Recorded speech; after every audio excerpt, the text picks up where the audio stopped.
আপনাদের সামনে নতুন ভিডিও নিয়ে চলে এসেছি। তা দেখেন আমার ড্রাগন গাছে, আর ড্রাগন গাছের এই যে আছে বড় বড় কাটা, অনেকটা দূর দূর, আর এর থেকে কাঠিং করে দিয়েছি। এর থেকেই আমি সবকটাই কাঠিং করে দিয়েছি। এর থেকে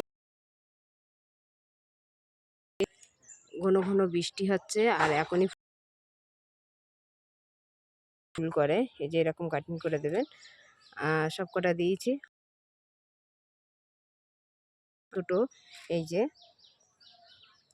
এটা মনে ফুল আসার টাইমে আমরা অবশ্যই যে ছোট ছোট শাখা এর থেকে নতুন,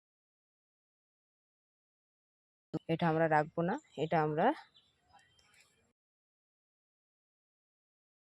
কেটে না দিলে যে ফুল আসার টাইমটা হয়েছে সেটাই ফুল আসবে না।